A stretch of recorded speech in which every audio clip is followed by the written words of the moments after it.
Hello, my name is Marika Jonsson, and I'm a doctoral student in human-computer interaction.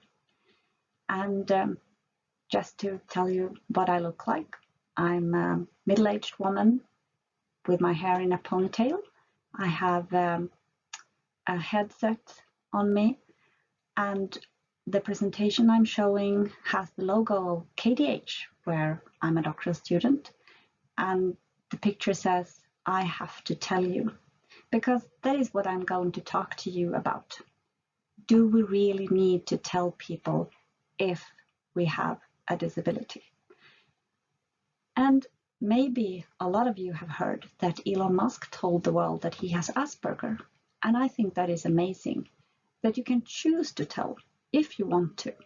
But in my experience, that is not always the choice when you come to a workplace.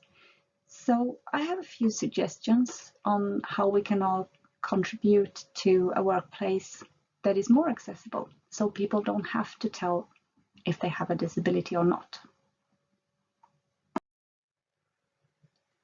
1 billion. That is the number of people around the world who live with a disability. And that is like 15% of the world population. And the source for this number is United Nations fact sheet on persons with disabilities. 1 billion amazing people. Some of them, I hope, will be my co-worker. Necessary for some, but good for many. I want to talk a bit about video captions. And this is a quote from Gernsbacher, who made a study about video captions benefit everyone. And it says, video captions, also known as same language subtitles, benefit everyone who watches videos, children, adolescents, college students, and adults. More than 100 empirical studies document that captioning a video improves comprehension of, attention to, and memory of the video. So now to a suggestion on how to make a workplace a bit more accessible for everyone. And that is simply make it accessible for all users. And on the picture here, there are two icons. They look the same, but they have different colors. One is green and one is purple. And these two icons represent the two interfaces that we often have, at least in healthcare, where I come from. We have one interface for the doctor or the nurse or the healthcare provider, and we have another interface for the patient. And in my point of view, we really need to make both interfaces equally accessible. Because in healthcare, I believe that we really try to make accessible systems so the patient can come to a video meeting, for example, but it's equally important to make the interface for the healthcare provider accessible, because then a lot more people can work in healthcare. So make it accessible for all users in all interfaces, not only for the client or customer or patient, but also for the workers at your workplace.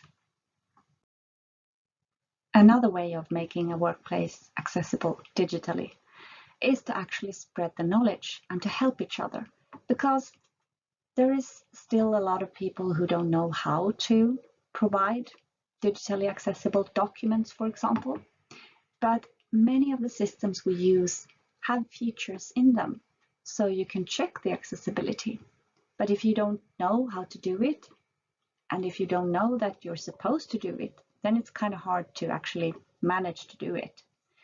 So at Region Västergötland, where I also work, a bunch of very competent people started a network, and with the management's support, this network actually provides knowledge and helps projects to, in different ways, provide more accessible documents and how to maybe have a discussion with the system provider that their system isn't accessible, and start a discussion so the system could be updated and delivered more accessible. So to spread the knowledge about the importance and also the know-how, how you actually do a document more accessible, that is very important. On this last picture, I have a quote from Stephen Hawking, a highly respected scientist who passed away a few years ago. And it says, "I believe things cannot make themselves impossible." And I totally agree on that. So I think it's important that all of us understand that there are 1 billion people with disabilities, and that we all can contribute to make things a bit more accessible for people if we provide, for example, digital documents in a more accessible way.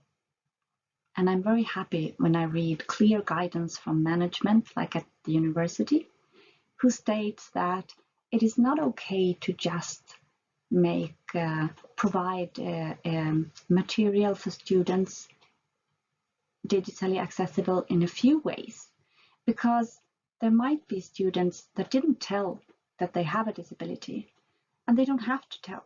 So all the material is supposed to be provided digitally accessible according to the guidelines.